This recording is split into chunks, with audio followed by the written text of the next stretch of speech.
무자성 꿈속 시나리오는 누가 쓰는가? 인간의 영혼이 육체의 옷을 입으면 육체라는 한계에 갇혀서 오온에 끌려다니게 되어 자신의 감추어진 영혼을 인식할 수 없어서 모르게 된다.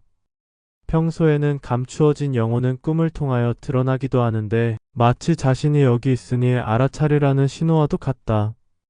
꿈은 일상적 꿈과 비일상적 꿈으로 나누어 볼 수 있는데 일상적 꿈은 평소에 신경 쓰였던 부분이나 잠재의식에 남아서 꿈으로 재해석되는 경우이다. 보통 일상적 꿈은 무의미한 객꿈으로 치부되며 꿈이 현실에서 실현되느냐의 여부는 부정적이다. 일상적인 꿈은 가볍게 넘기게 되며 기억도 잘 남지 않는다. 다만 무언가 문제 해결에 의한 상황과 조건에 있어서 중요하게 몰입하는 꿈은 실제로도 현실에서 도움이 되며 현실에서 긍정적으로 반영이 되는 경우가 있다.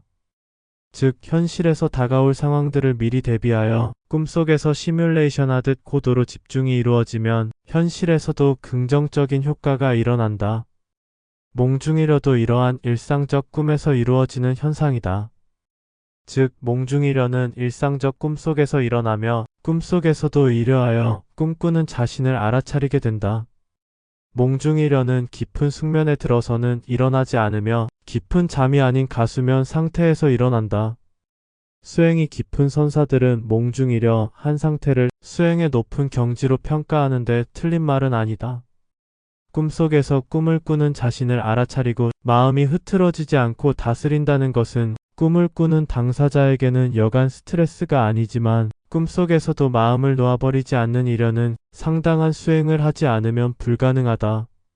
선사들이 몽중이려를 강조하는 이유는 흔들리지 않는 마음이 꿈속에서도 지속해야 현실에서도 흔들리지 않고 변함없는 이려 상태를 유지할 수 있기 때문이다. 또한 꿈도 없는 숙면 이려는 자연스러운 이려이다. 자신의 의식이 온전히 사라졌는데 이려하지 않을 수 없는 것이다. 즉 어느 선사가 숙면에서도 이려한지를 묻는다면 그 선사의 질문은 잘못된 것이다. 의식이 사라진 숙면 상태에서는 이려 자체가 없는데 무슨 이려를 찾아 헤맨다는 말인가? 몽중이려가 비록 어려운 과제이기는 하지만 꿈속에서도 자신의 의식을 놓지 않는다면 몽중이려는 불가능한 일도 아니다. 나 또한 한동안 몽중이려의 상태를 지속하였으나 꿈속에서까지 이려하게 되면 오히려 수행에 도움이 덜 된다고 생각하여 몽중이려를 버렸다. 왜냐하면 자나 깨나 언제 어느 때나 마음에 흔들림이 없는 오메이려는 훌륭한 수행 방법이지만 미지의 세계인 꿈속을 탐구하고자 하는 사람에게는 몽중이려가 꿈의 경계를 차단하기 때문이다. 이렇게 꿈속에서도 부여잡고 있던 의식을 놓아버리니 그야말로 꿈속이 난장판이 되어버리는데 어떤 때는 몽중이려 하여 다시 알아차리고 고치기도 한다. 오늘 다루고자 하는 주제는 일상적인 꿈 얘기가 아니고 비일상적 꿈에서 펼쳐지는 꿈속 시나리오에 대한 것이다. 아마도 비일상적인 꿈은 대부분 사람은 꾸지 않기에 공감대가 형성이 안 될 수도 있다. 전혀 생소하고 새로운 장소의 꿈은 반복적으로 찾아간다. 또한 그 꿈은 극도의 공포로 이어진다. 그런 지속적인 악몽을 관찰하다 보면 비일상적 꿈은 잠재의식에 의한 꿈이 아니라 분명 시나리오에 의한 것임을 감지한다. 그 시나리오는 자신의 잠재의식이 쓴 시나리오가 분명 아니다. 즉 무작위로 우연히 잠재의식이 조합되어 꾸어지는 꿈이 아니라 꿈속으로 고난도의 시나리오가 주입되는 것이다. 그러면 도대체 누가 자신의 꿈속에다가 비일상적인 공포의 시나리오를 주기적으로 넣는 것일까? 유추해보자면 첫 번째 범인은 자신의 영혼이며 이번 육체의 옷을 입기 직전의 자신의 영혼이다. 즉 자신의 영혼이 인간으로 태어나면 오온에 끌려다닐 가능성이 크기에 미리 꿈속에 공포를 심어두어 수행자의 길을 지속하여 가도록 만든 시나리오이다. 왜냐하면 이번 생이 마지막이어야 되기 때문이다. 선사들도 악몽을 주기적으로 꾸는지는 그들이 말을 안 하니 알 수는 없으나 악몽을 꾸는 이유는 수행이 부족하기 때문도 아니며 집착과 탐욕에 의한 것도 아니다. 다만 근기가 허약하고 심신이 미약한 상태에서 꾸어지는 가위 눌림과 같은 현상은 공포의 시나리오와는 차원이 다르다. 가위 눌림은 또렷이 의식이 살아있는 상태의 두려움이지만 공포의 시나리오는 깊은 꿈속이어서 의식이 미치지 못하는 영역이다.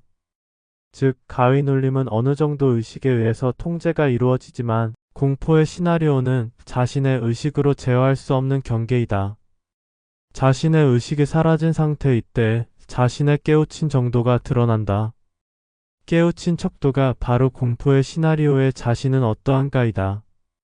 두 번째 범위는 천상의 관리자 혹은 감시자 또는 신 그들이 직접 공포의 시나리오를 꿈속에다 주입하는 경우다.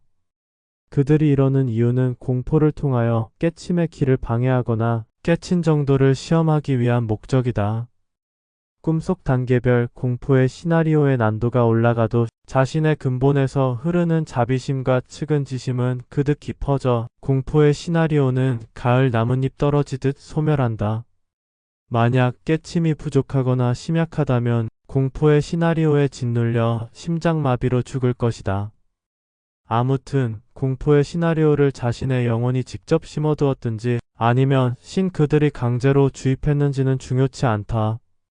비일상적 악몽도 또한 존재 시스템의 일부이며 치밀한 시나리오에 의한 것이라는 점이다. 즉, 악몽을 꾸어서 기분이 어떠한지가 중요한 것이 아니라 악몽의 시나리오도 존재 시스템의 일부라는 것을 알아서 악몽 속에서도 흔들리지 않는 평정심으로 일어할 수 있는 깨우침이 스스로 체득되어야 한다.